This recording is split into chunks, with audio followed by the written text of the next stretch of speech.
O Senhor esteja convosco. Ele está no meio de nós. Proclamação do Evangelho de Jesus Cristo, segundo Mateus. Glória a vós, Senhor.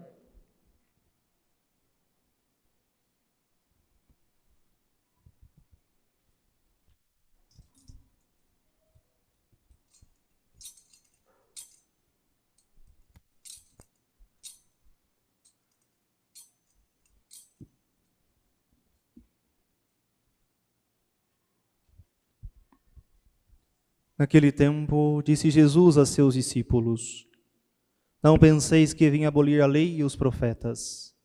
Não vim para abolir, mas para dar-lhes pleno cumprimento. Em verdade eu vos digo, antes que o céu e a terra deixem de existir, nenhuma só letra ou vírgula serão tiradas da lei, sem que tudo se cumpra.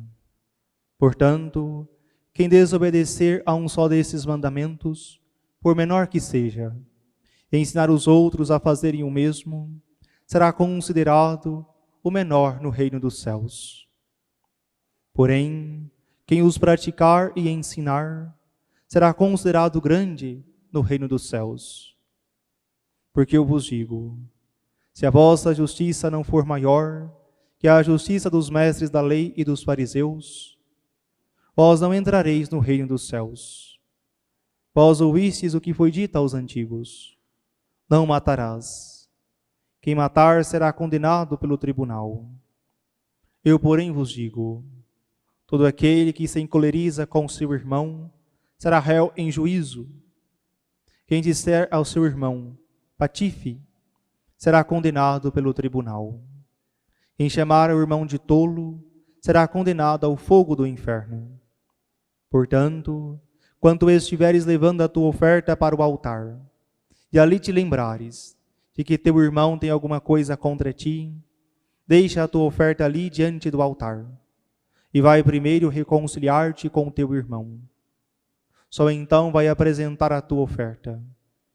Procura reconciliar-te com teu adversário, enquanto caminha contigo para o tribunal.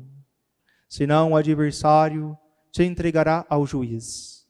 O juiz te entregará ao oficial de justiça, e tu serás jogado na prisão.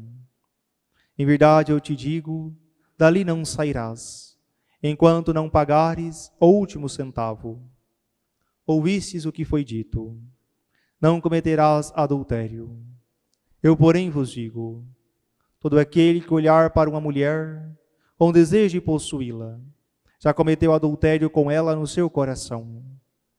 Se o teu olho direito é para ti ocasião de pecado, arranca-o e joga-o para longe de ti.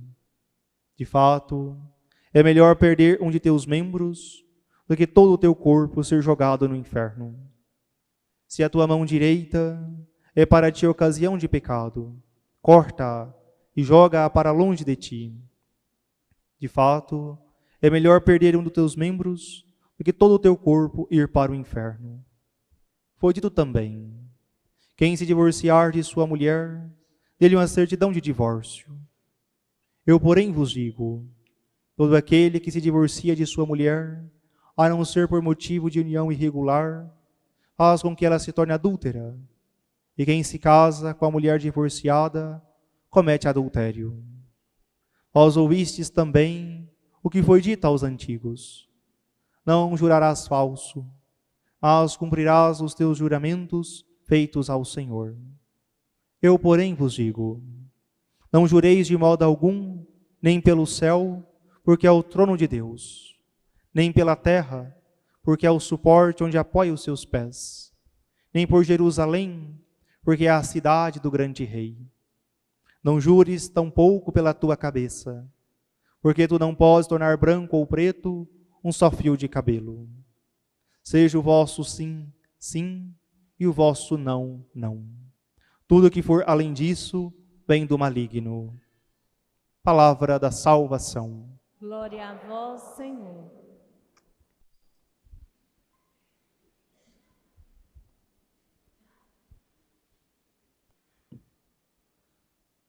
Caríssimos irmãos e irmãs, nesse sexto domingo do tempo comum, a liturgia nos coloca diante do Sermão da Montanha.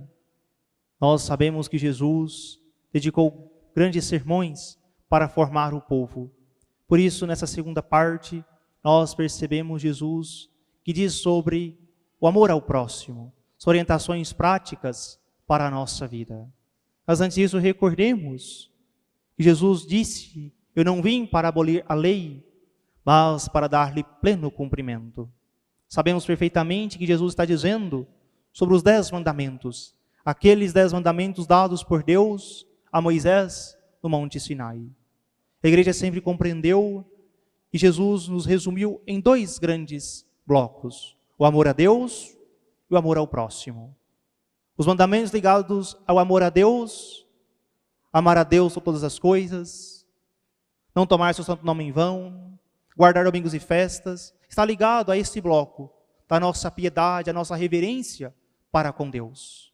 E desdobrando esse amor a Deus, nós chegamos ao amor aos irmãos, que é a segunda parte da lei, que nós somos convidados a honrar pai e mãe, a não matar, a não pecar contra a castidade, a não furtar, não levantar falso testemunho, não desejar a mulher do próximo, não cobiçar as coisas alheias. Portanto, esses outros 7 mandamentos estão ligados especificamente ao amor ao próximo, que constitui para nós como um código de conduta.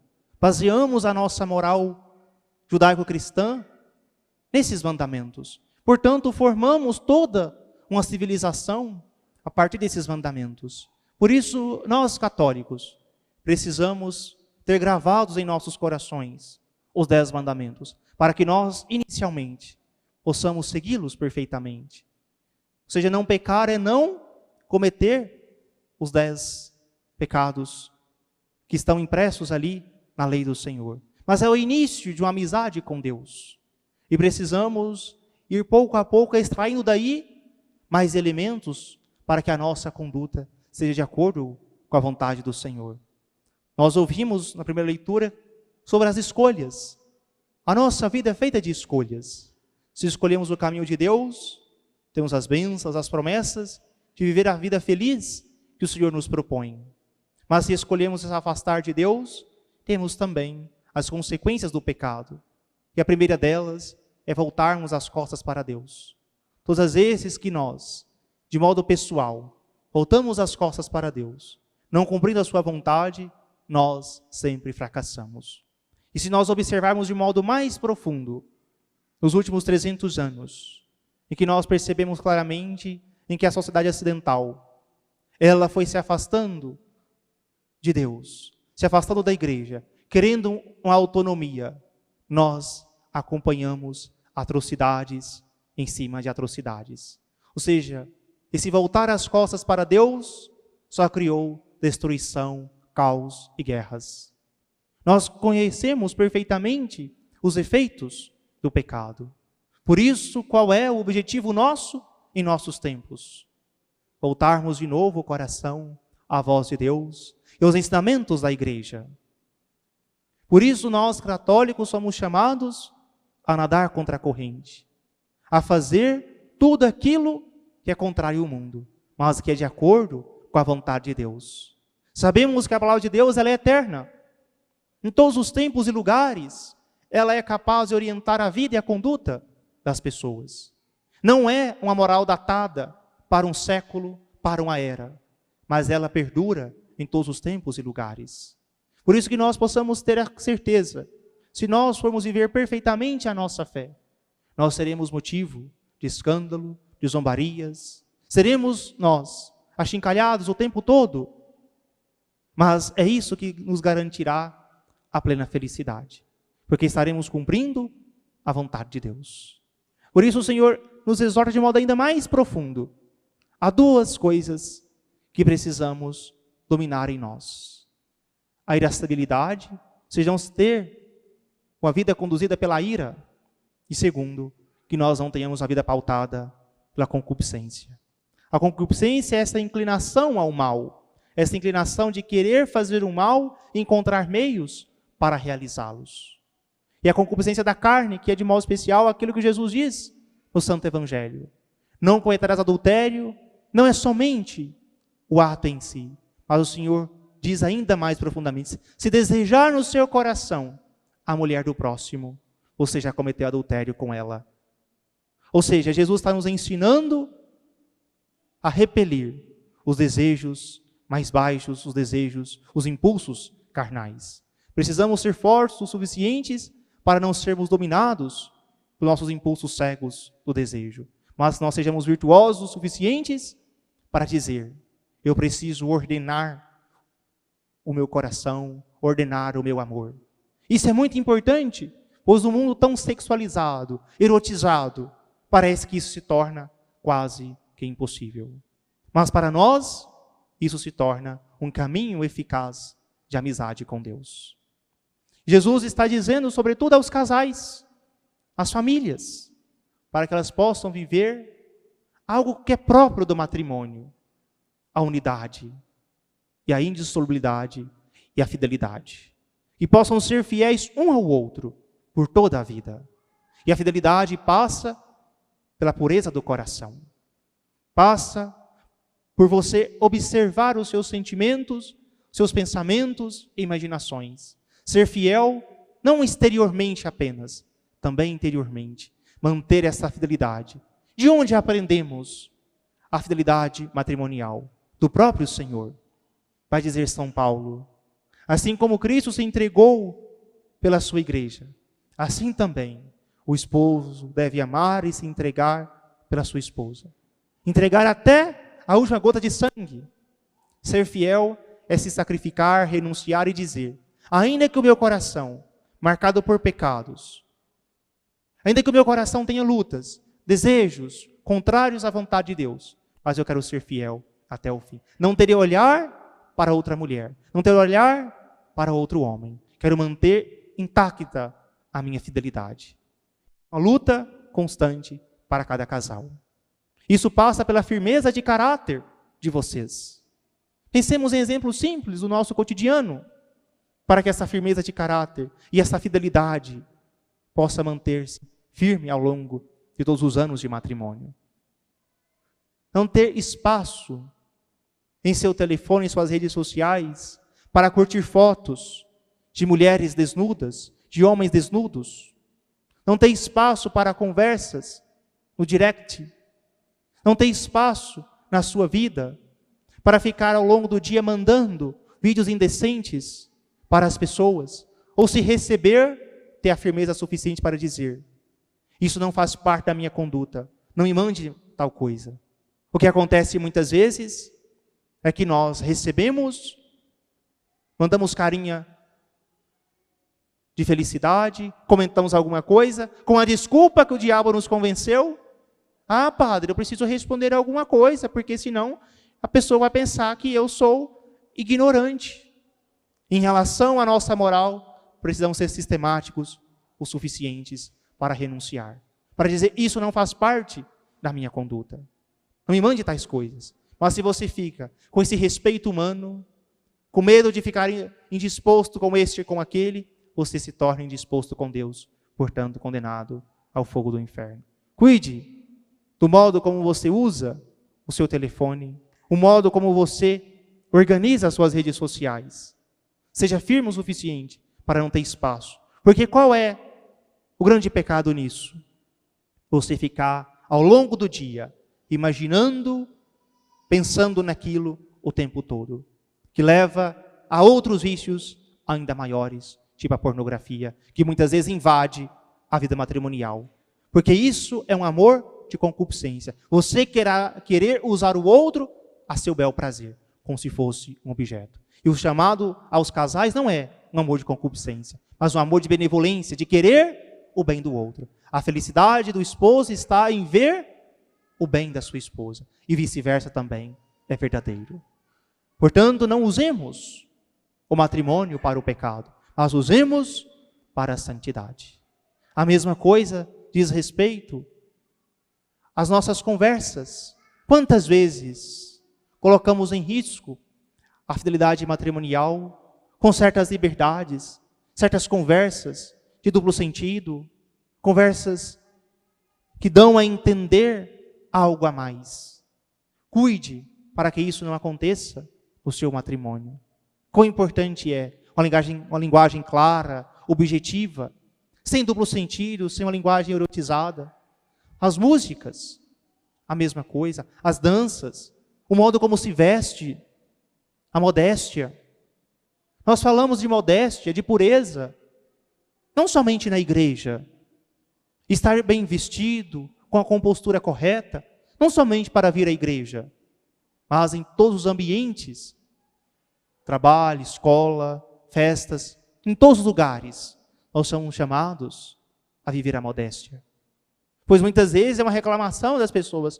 Padre diz às pessoas para ir à igreja de modo mais digno, que não venham de camiseta cavada, que não venham de bermuda, que não venham de roupa colada, que não venham de decotes avantajados. Nos casamentos, padre, eu fui em São Paulo, tem uma igreja lá que coloca chales das madrinhas que estão descompostas.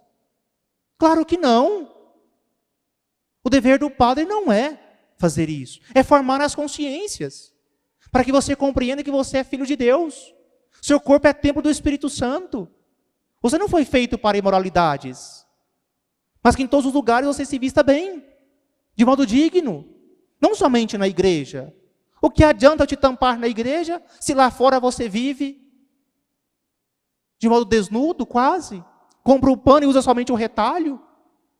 Não é por aí que segue a vida. Não é somente na igreja. Está vendo como que nós já estamos com a mentalidade totalmente pervertida? Como se Deus me olhasse só na igreja. Não.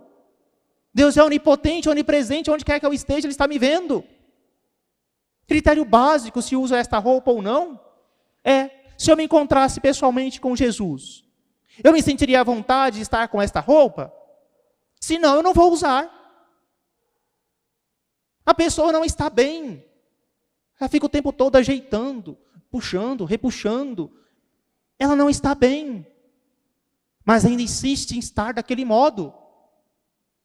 O que nos falta é bom senso. Depois nós colocamos a fé. Mas se eu não sou capaz disso, o que adianta eu te tampar na igreja, te entregar um véu, se lá fora você vai viver de modo desregrado? A pergunta é, a minha fé, santa e católica, ela molda as minhas escolhas até nos pequenos detalhes? Ou é algo exterior? Eu sou católico só quando estou na igreja? Se for assim, não somente a minha roupa precisa mudar. Ou seja, que a nossa conduta seja digna, não somente na igreja, fora também. Isso, São José Maria Escrivá dizia, unidade de vida. Aquilo que nós professamos na igreja, que aprendemos aqui, precisa ser vivenciado também no meu trabalho, na minha casa, com os meus amigos, em todos os lugares. Não somente na igreja. Nós queremos cristãos que vivam unidade de vida.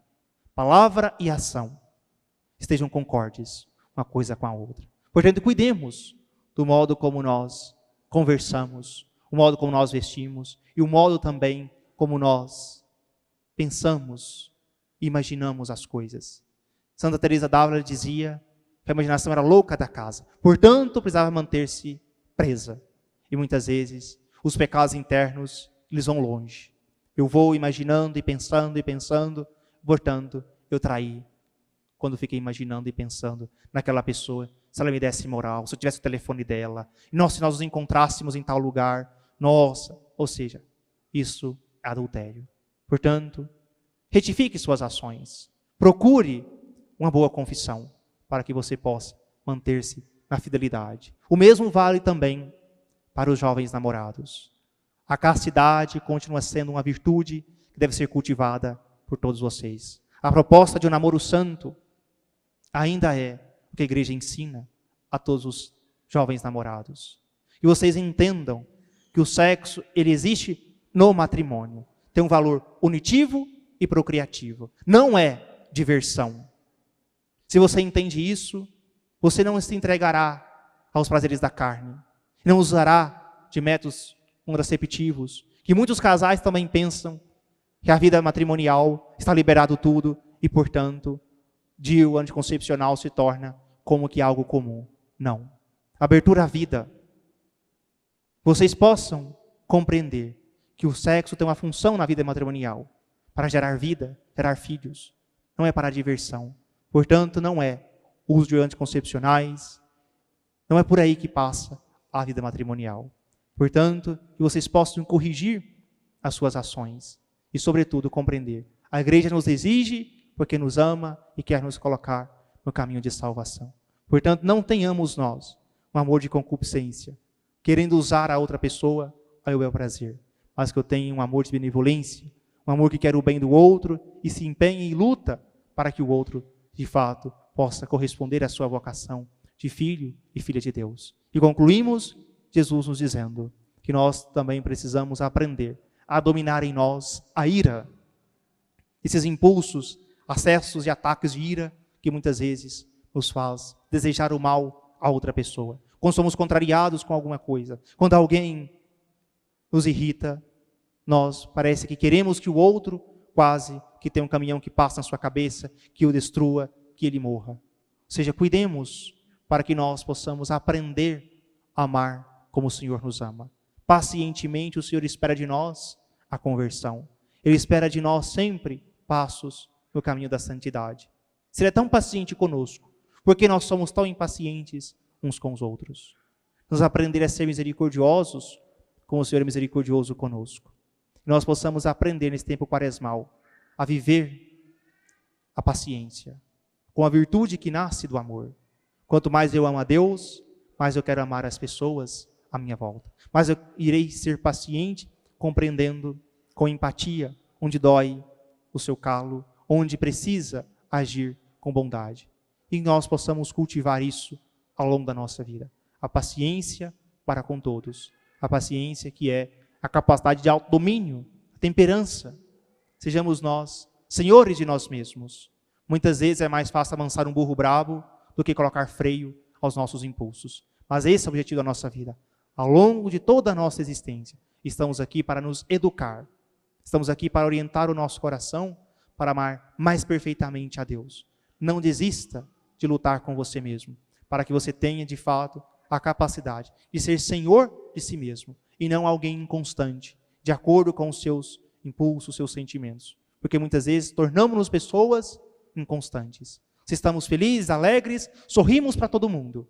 Mas se alguma coisa nos contrariou, brigamos, xingamos e não queremos nem ver a outra pessoa. Quão difícil é conviver com pessoas inconstantes. Pessoas que nós não sabemos se ela hoje vai nos tratar bem ou mal. Nós não sejamos esses. Pessoas intragáveis, difíceis, mas capazes de ser senhor de nós mesmos. Ainda que o seu dia, interiormente, esteja um caos, você consiga transmitir a paz, a serenidade, a certeza que o Espírito Santo está com você. Todo mundo tem direito de sair da sua presença bem, alegre, sair com um sorriso, porque é agradável estar na sua presença. E muitas vezes nós nos tornamos pessoas tão difíceis porque somos inconstantes. Nós nos deixamos levar pelos nossos sentimentos. Na linguagem goiana, nós nos tornamos como que folha de bananeira. Se o vento toca para cá, eu estou. Se toca para cá, eu estou de outro modo. Não podemos ser assim. Precisamos ter essa capacidade de ser senhor de si mesmo. Ter um norte, ter um rumo. Aconteça o que aconteça, eu vou manter impassível o meu sorriso, a minha paz, o meu amor. Porque isso não depende das circunstâncias. Pois o grande mal que nós também temos para não se converter é isso. Ah, porque tal coisa aconteceu. Isso não justifica. Você também pode ali escolher agir de modo correto. Em todas as circunstâncias nós podemos escolher fazer o certo e fazer o que é da vontade de Deus. Não queira se desculpar atrás disso. Mas que possa dizer, eu sou responsável das minhas ações, eu agi mal. Eu não quis ser paciente. Eu quis te ofender, eu quis vomitar palavras sobre você. Eu aproveitei da situação para dizer tudo o que eu pensava sobre você. Portanto, isso é errado. Mais vale um instante de silêncio que uma hora de discussão. Aprendamos isso em nossa casa, no nosso ambiente de trabalho. Saber escutar o outro. E na hora certa, conversar. Pois o diálogo verdadeiro é aquele que nós encontramos a verdade. Não é aquele que grita mais alto que vence. Não. Nós sabemos que nós estamos no caminho certo quando nós chegamos ao conhecimento verdadeiro daquilo que é preciso fazer por nós. O que é o bem, o que é a verdade. É isso que nós precisamos buscar. A verdade. E quem é a verdade? É Cristo. É seguindo o seu evangelho, sabendo da igreja, que nós seremos realmente felizes. Louvado seja nosso Senhor Jesus Cristo.